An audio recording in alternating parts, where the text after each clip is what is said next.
Doğrayıp yanıymene berem pullarının batını öymandım batyalıgandım. Tele çıkan sillöymene rara. Ağaya qoğuları gelip dersan sillandım. Durun.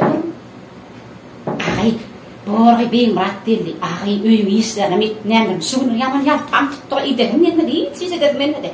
Apinan sayıl gelendir. Baryan. Baryan da var baryan.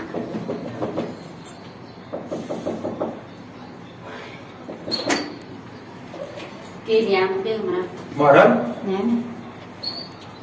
Ne oluyor? Vay aslanım. Bir şunlar hiç daha da elimler amatta.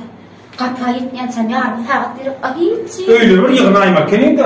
Aslanım yok değil mi? Türkan öyle yığına değil mi? Akarışırdın mı? Ağaç geldi.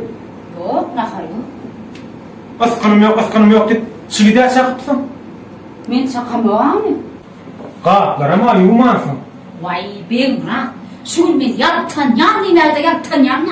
Şun hiç daha edepim verir. Hiç edepim verir. Yaptan yan değil mi? Kat yaptan yan. Karış şöyle. Yaptan Şun yan. ne yaptan yan. Karış. Yaptan yan. Şunu çık koy.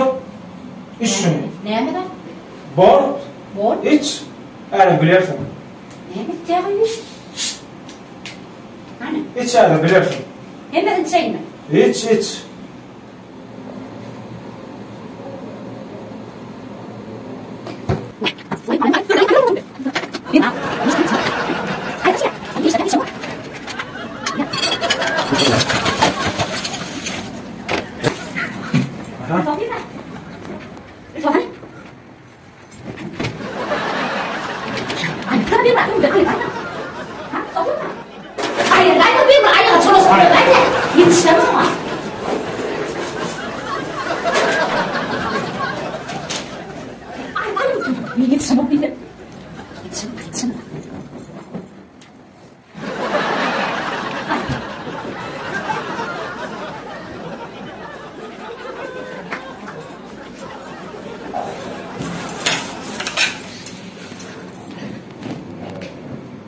Ene, ayağını yaltalık etti mi?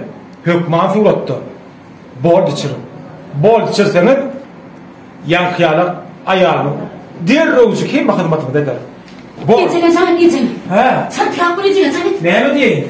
Hiç iş etmedin bak ölmek çık. Hem bir şey ne çıktı? Ölmek çık canım içine canım. Bol ya, canı diyanımda.